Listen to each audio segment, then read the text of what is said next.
una huella en la historia, el hombre que transformó Colombia, Gustavo Rojas Pinilla. Nacido en una época de floreciente modernidad, Rojas Pinilla ascendió desde orígenes humildes hasta convertirse en una de las figuras más trascendentales de la historia de Colombia. Un hombre fuerte, militar, un líder populista, un dictador a los ojos de muchos. Su vida y su legado están entrelazados para siempre con el pasado de Colombia. Esta es la historia del hombre que, durante un periodo breve pero tumultuoso, tuvo el destino de millones en sus manos. Un chico de Boyacá, semillas de ambición.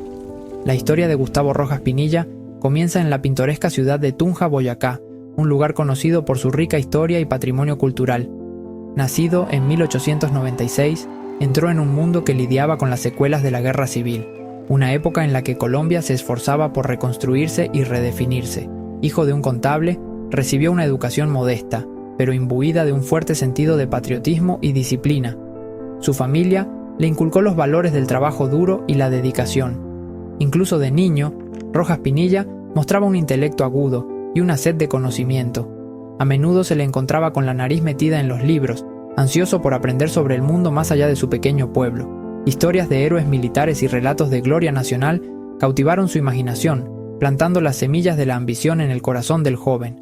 Estas historias encendieron una pasión en él, un deseo de servir a su país. Mientras otros seguían carreras en derecho, medicina o comercio, él sentía la llamada de una vocación diferente. La atracción por el ejército era fuerte y sabía que su destino estaba en servir a su nación. A los 16 años, tomó una decisión que cambiaría para siempre el curso de su vida. Con determinación y firmeza, eligió seguir el camino de un soldado. Gustavo Rojas Pinilla entró en el mundo militar, embarcándose en un viaje que lo vería ascender en las filas y dejar una huella imborrable en la historia de Colombia. La formación de un general, de cadete a comandante. La Escuela Militar de Cadetes de Bogotá se convirtió en el crisol de Rojas Pinilla, forjando en él la disciplina, la estrategia y la resolución inquebrantable que definirían su carrera militar. Destacó en sus estudios, demostrando una aptitud natural para las tácticas militares y el liderazgo. Sus superiores reconocieron su potencial, señalándolo como un oficial destinado a grandes cosas. Sin embargo, fue en los campos de batalla donde se puso a prueba el verdadero temple de Rojas Pinilla. La Colombia de principios del siglo XX era una nación desgarrada por conflictos internos. Rojas Pinilla sirvió con distinción en varias campañas, ascendiendo rápidamente en las filas. Sus experiencias en el frente le inculcaron una profunda comprensión de los desafíos que enfrentaba Colombia. Sección 4. La Revolución de Junio, tomando las riendas del poder. A principios de la década de 1950, Colombia estaba al borde del precipicio. Años de violencia política, conocida como la violencia, habían devastado el campo. La élite política tradicional parecía incapaz de sofocar el caos. En esta atmósfera de incertidumbre, la nación buscaba figuras que pudieran restaurar el orden. El 13 de junio de 1953, Rojas Pinilla, con el apoyo de elementos dentro del ejército y una población desesperada por un cambio, tomó el control del gobierno en un golpe de estado sin derramamiento de sangre. Justificó sus acciones como necesarias para restaurar el orden y evitar que el país cayera en la anarquía. La ascensión al poder de Rojas Pinilla marcó un punto de inflexión en la historia de Colombia. Sección 5. Un legado polémico, progreso y represión. La era de Rojas Pinilla fue una época de contradicciones, una mezcla de progreso genuino y represión brutal. Si bien el país experimentó avances significativos, el coste fue alto. Reconociendo la necesidad de abordar las causas profundas de la inestabilidad crónica de Colombia, Rojas Pinilla se embarcó en un ambicioso programa de reformas sociales y económicas. Su visión era modernizar Colombia y llevarla a una nueva era de prosperidad. Invirtió fuertemente en proyectos de infraestructura, construyendo carreteras, puentes y hospitales, particularmente en zonas rurales descuidadas. Estos proyectos tenían como objetivo conectar las regiones remotas con los centros urbanos, fomentando el crecimiento económico y mejorando la calidad de vida de muchos colombianos. Implementó programas de bienestar social, amplió el acceso a la educación y defendió los derechos de las mujeres, otorgándoles el titel o bandera lite pampersiamentantiam por wart o mastalbama citadel boboto en 1954. Estas iniciativas fueron innovadoras y marcaron un cambio significativo en la sociedad colombiana.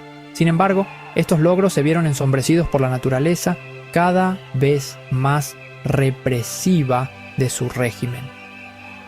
Las tácticas de mano dura del gobierno crearon una atmósfera de miedo y desconfianza. Los opositores políticos fueron silenciados, a menudo brutalmente. El régimen no toleraba la disidencia y quienes se oponían a Rojas Pinilla se enfrentaban a graves consecuencias. Se restringió la libertad de prensa y la disidencia se enfrentó a una rápida represalia. Periodistas y activistas se encontraron en el punto de mira, y los medios de comunicación fueron fuertemente censurados, sofocando cualquier forma de oposición. Sección 6. Los años crepusculares. Exilio, regreso y resurgimiento. Las semillas de la caída de Rojas Pinilla fueron sembradas por la misma represión que había asegurado su control del poder.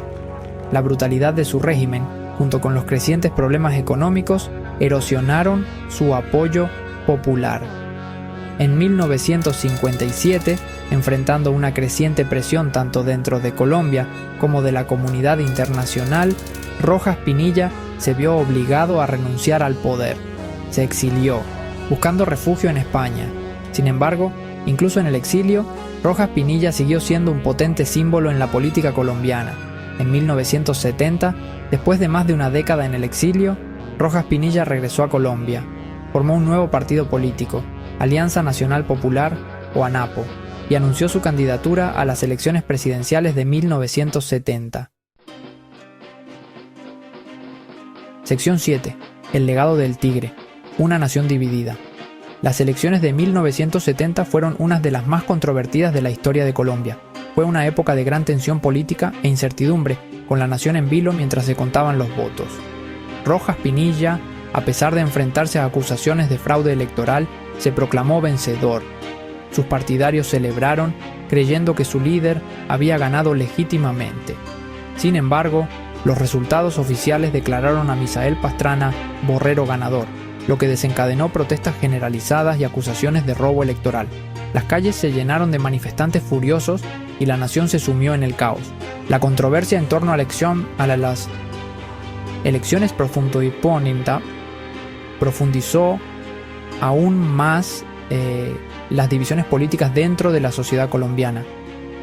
Familias y comunidades quedaron destrozadas por las diferentes lealtades políticas.